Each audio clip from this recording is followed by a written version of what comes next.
Hello everyone, welcome to today's video. Today I have some exciting new plants to show you.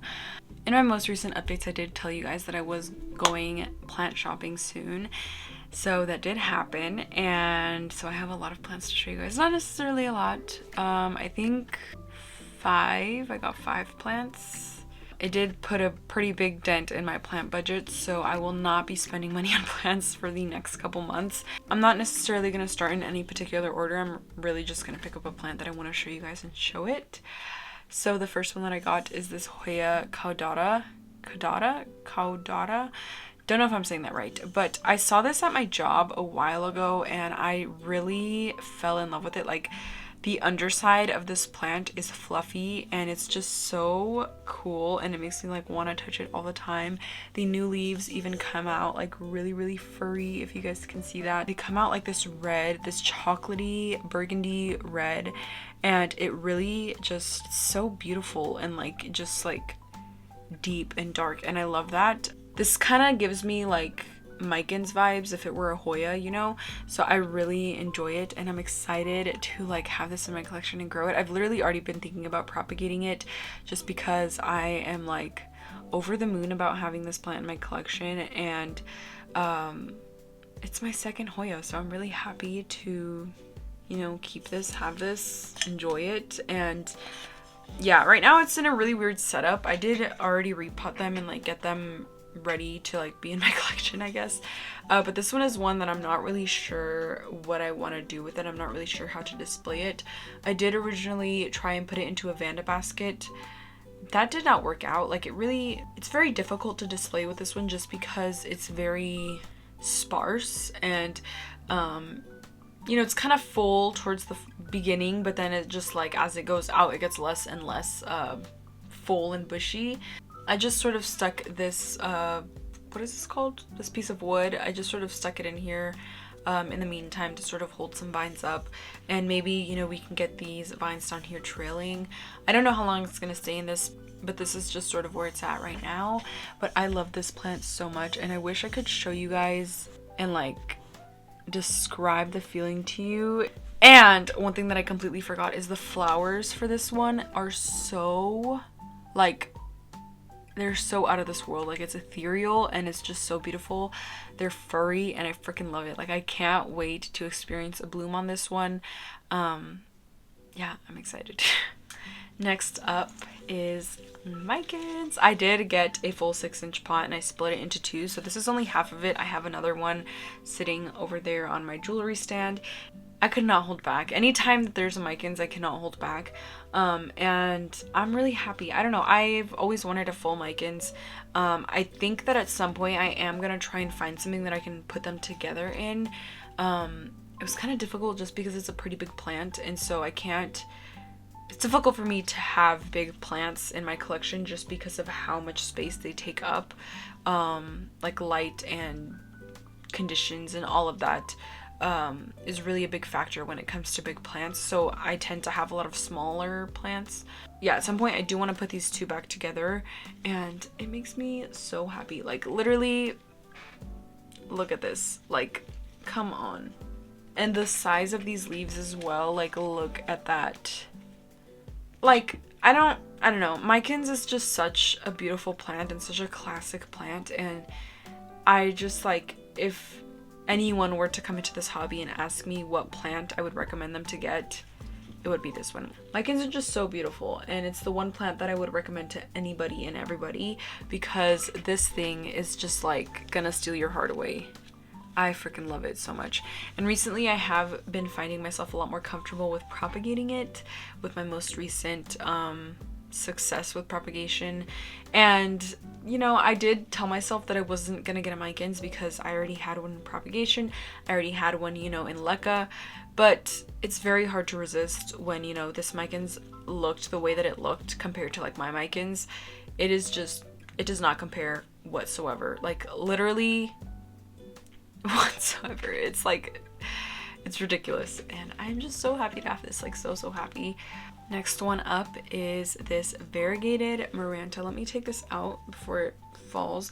I did put it in no drainage. I am finding myself a lot more comfortable with plants in no drainage. which is like such a good thing. I will say I'm only putting plants in no drainage right now that enjoy a lot of moisture. So like the Miranda, I have my Calathea Worcesterwickii. Also the next plant, I also have in no drainage that likes moisture. And so yeah, I've really been trying to learn it that way, just because these are the ones that are going to appreciate it more, and it's gonna be a lot easier for me to grasp it, and there's, you know, less of a risk of rot because they enjoy so much moisture. But I did get this variegated Miranda. I believe it has like a name, I don't remember the name, but there was a whole bunch of these to choose from, and I'm not gonna say where I got any of these plants, specifically this one, because I did have some issues with this. I actually brought it home and it was infested with mealybugs, and I'm still like sort of dealing with it. I am keeping it separate from all of my other plants. I have it like almost on the corner of my desk and no other plant is really touching it. Yeah, I am still dealing with some issues on this one, but it's just such a beautiful plant, and I do wish I would have seen the mealybugs before I got it. I literally only noticed it when I got home, and I was just like, I put on gloves, like everything. I was so disgusted, you guys. I don't think I've ever had to deal with mealybugs like that. I think there was like one time where I got like a spot on like I think it was an aglonema. I got like a patch of a mealybug and I scraped it off and nothing ever came of it. But this was like a whole other level. Like, you guys, every nook and cranny of this plant had a mealybug, like all in the, how do I show that, like in the sheaths, like in here. I had to get a Q-tip, I had to get up in there. Like, this was just a whole other plant. And I am thinking about calling the plant store to let them know if they didn't know, because it's just like, I seriously just wish I would have known that. I would have like asked for a discount. I would have done something. It was, oh my god, it was disgusting. And even if this plant didn't have pests on it, I would still keep it separate from my collection, no matter what, from any plant store, not just this one. Because there's always a risk for pests, and I understand that. That's why it's not like such a big deal. I think as a plant store owner, you do have a certain responsibility to sort of keep your plants as clean and as, you know, pest free as possible, but obviously that's not going to be possible with so many plants in one store. So I get it, like, I'm not upset about it. It's just, I wish I would have seen it. Like, that's literally it. I just wish I would have seen it when I first got it. But either way, that doesn't take away from the beauty of this plant, and I love it. I do have some half moon leaves right here, and I'm not sure if the variegation on this is based on light or on like, or is it just like genetics? Is it unstable? But I love this so much, and I did try and pick one of the best ones. And due to like me taking care of the mealybugs, I did have to take some propagation, so I do have some propagations of this as well. Just because with me like trading for it, getting in the sheaths, some of the portions of the plant did get a little bit heavier and they were just kind of drooping overall, and so I just kind of snipped it off.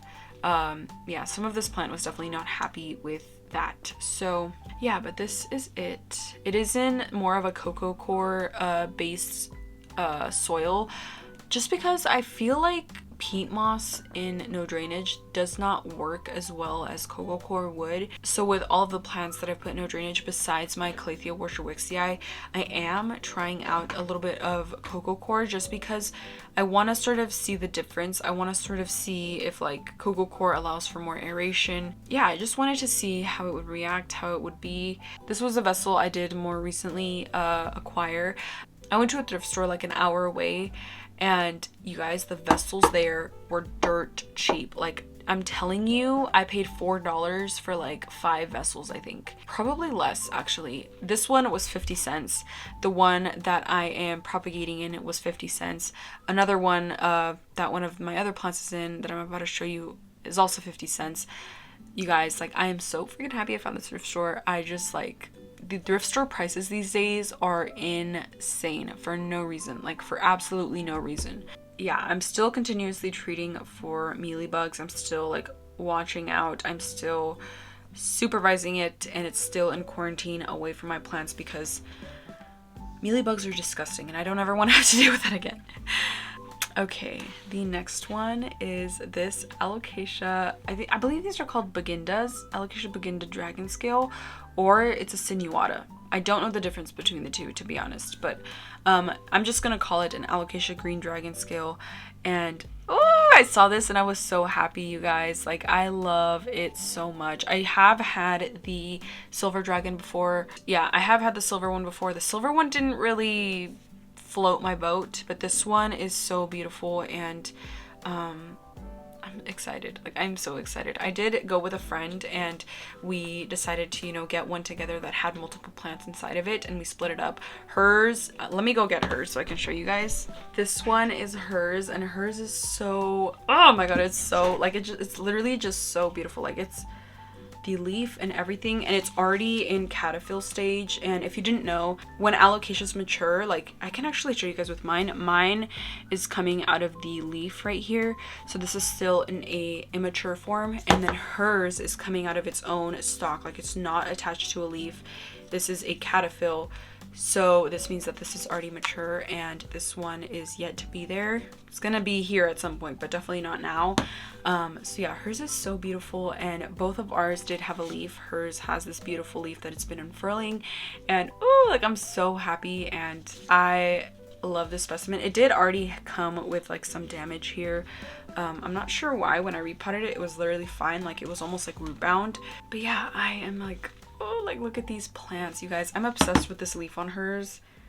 It's so beautiful. And I think I am gonna wipe down the leaves because they do have a bit of dust on them. I didn't think that I was gonna be getting a alocasia, to be honest, because with alocasias I have been struggling. Besides my Frydek, knock on wood, like, my Frydek has been the only one that has been really happy. My Alocasia islanii just recently rotted, and I'm only left with corms. My Alocasia Black Velvet is also, you know, still in rehab. Yeah, alocasias and me are still kind of iffy.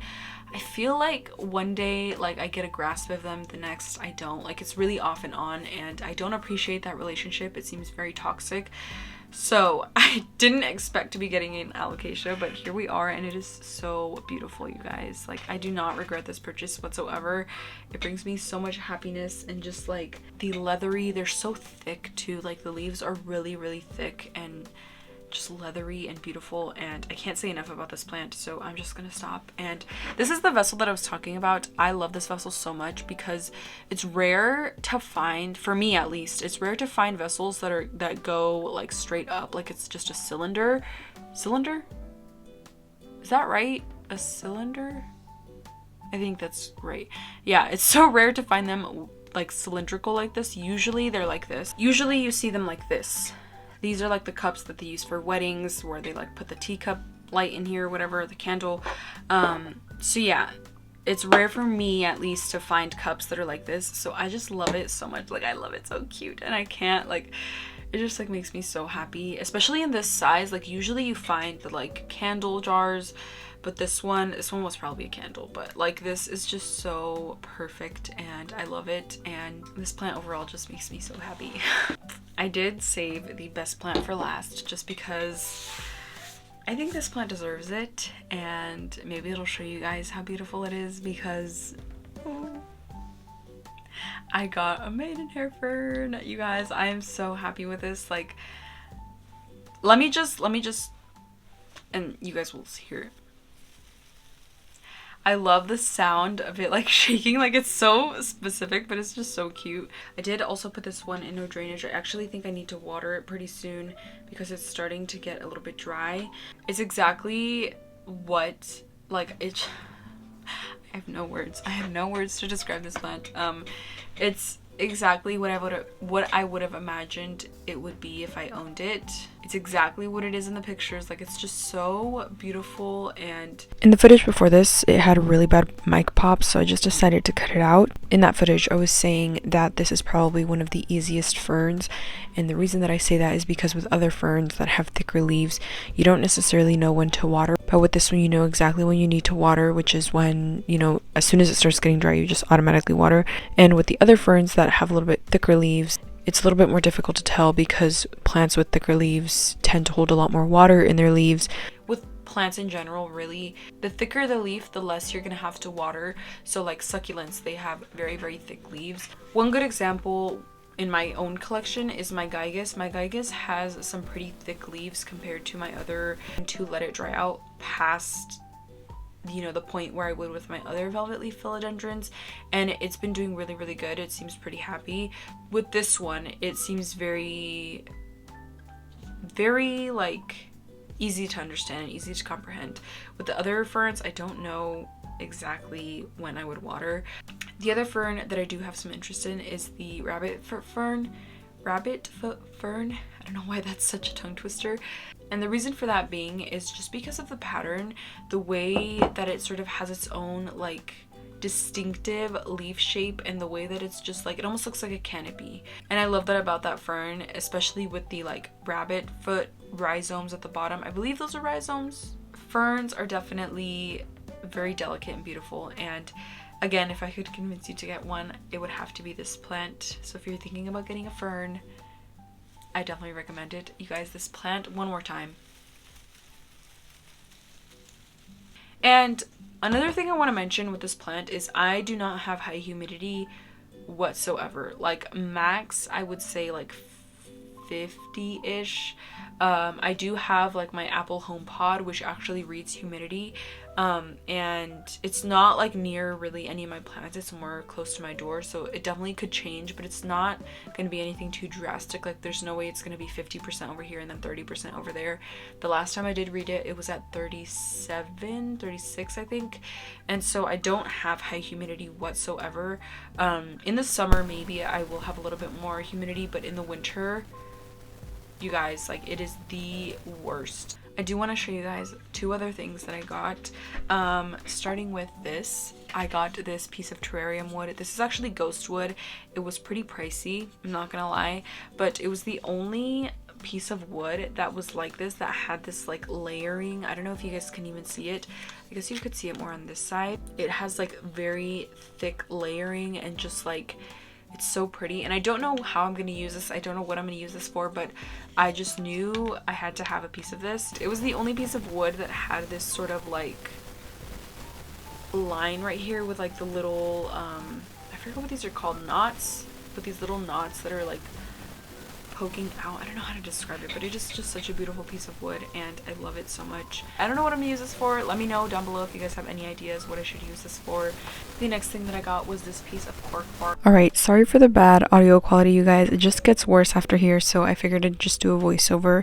But I did get cork bark, cork board, not sure what you want to call it.